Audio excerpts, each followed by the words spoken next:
Hello everyone, আসসালামু আলাইকুম। সকলকে all job news and education চ্যানেলে স্বাগত জানাই। চলে আসলাম নতুন একটি ভিডিও নিয়ে। ভিডিও শুরুর প্রথমে বলে রাখি, যারা আমার চ্যানেলে নতুন দয়া করে আমার চ্যানেলটি সাবস্ক্রাইব করে দিতে ভুলবেন না। যারা ইতিমধ্যে দিয়েছেন তাদেরকে জানাই অসংখ্য ধন্যবাদ। তো আজকে ভিডিওর বিষয় হচ্ছে 431 পদে মুদ্রণ ও প্রকাশনা অধিদপ্তর নিয়োগ বিজ্ঞপ্তি 2026। পদের ক্যাটাগরি আছে আপনার 21টি এবং পদের সংখ্যা আছে 431টি। তো এই পদে আবেদনের শুরু হবে আপনার 18 জুন 2026 তারিখ সকাল 10টা থেকে এবং আবেদন শেষ হবে 17 জুলাই 2026 বিকেল 5টা পর্যন্ত আবেদন চলমান থাকবে। এরপরে হচ্ছে পদের সংখ্যা। দেখেন এখানে হচ্ছে প্রথম পদ হচ্ছে কম্পিউটার অপারেটর, পদের সংখ্যা আছে 1টি এবং 2 নম্বর পদ হচ্ছে সার্টিফিকেট কাম কম্পিউটার অপারেটর, পদের সংখ্যা আছে 2টি। 3 নম্বর পদ হচ্ছে 60 মুদ্রাক্ষরী কাম কম্পিউটার অপারেটর, পদের সংখ্যা আছে 3টি।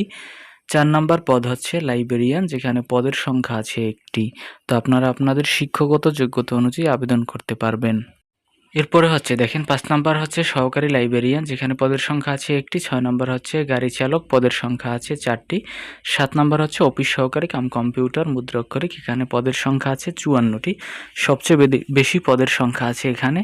এবং 8 নম্বর পদ হচ্ছে হিসাব সহকারী, যেখানে পদের সংখ্যা আছে 31টি। এবং 9 নম্বর পদ হচ্ছে সহকারী স্টোর কিপার, যেখানে পদের সংখ্যা আছে আপনার 10টি। তো অফিস সহকারী কাম কম্পিউটার মুদ্রাক্ষরিক, সেখানে কিন্তু আপনার অবশ্যই কম্পিউটার বিষয়ে জ্ঞান থাকা অবশ্যই লাগবে। তো 10 নম্বর পদ হচ্ছে সেলসম্যান, পদের সংখ্যা আছে 1টি। পদের সংখ্যা আপনার 11 নম্বর পদ হচ্ছে পানি পাম্প চালক অথবা আপনার পাম্প চালক, পদের সংখ্যা আছে 3টি। 12 নম্বর হচ্ছে অফিস সহায়ক, পদের সংখ্যা 32টি। 13 নম্বর হচ্ছে নিরাপত্তা প্রহরী, পদের সংখ্যা আছে 3টি।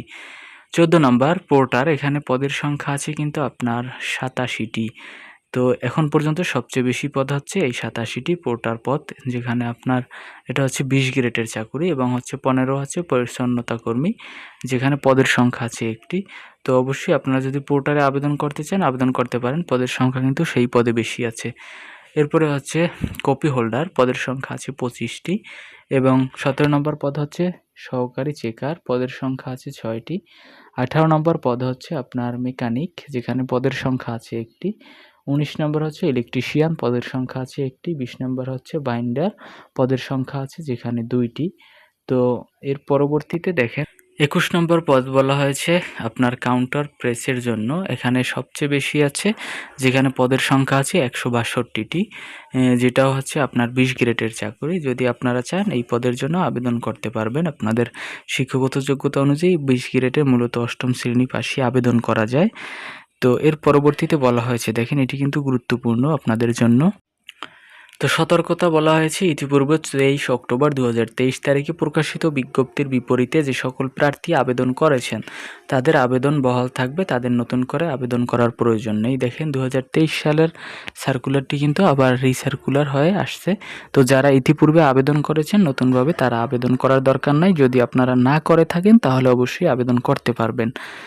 তো এরপরে বলা হয়েছে শিক্ষাগত যোগ্যতা, আবেদনকারীকে তার অর্জিত সঠিক সর্বশেষ শিক্ষাগত যোগ্যতা আবেদনপত্রে উল্লেখ করতে হবে। অর্জিত শিক্ষাগত যোগ্যতা গোপন রেখে পরবর্তীতে কোনো বৈধ দাবি করলে তা গ্রহণযোগ্য হবে না।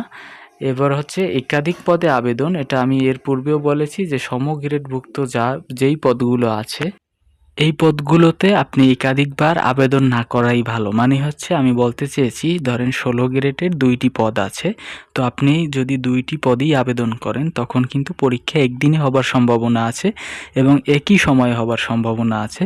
তখন কিন্তু আপনি চাইলে একটিতে অংশগ্রহণ করতে পারবেন আর একটিতে অংশগ্রহণ করতে পারবেন না। তো আপনি এই টাকাটা শুধু নষ্ট করলেন। এই জন্য বলছি, এখানে বলা হয়েছে একাধিক পদে আবেদনের ক্ষেত্রে সমগ্রেডভুক্ত একাধিক পদের পরীক্ষা একই সময় এবং একই ভেন্যুতে অনুষ্ঠিত হতে পারে বিধায় একজন প্রার্থীকে সমগ্রেডভুক্ত একাধিক পদে আবেদন করতে নিরুৎসাহিত করা হয়েছে। তো এই ছিল আজকের ভিডিও। দেখা হবে পরবর্তী কোনো ভিডিওতে। সঙ্গে থাকুন আমার চ্যানেলের। ধন্যবাদ সকলকে। আল্লাহ হাফেজ। ভিডিওটি আপনাদের কাছে ভালো লেগে থাকলে লাইক কমেন্ট শেয়ার করতে ভুলবেন না এবং চ্যানেলটি সাবস্ক্রাইব করে সঙ্গেই থাকবেন। আল্লাহ হাফেজ।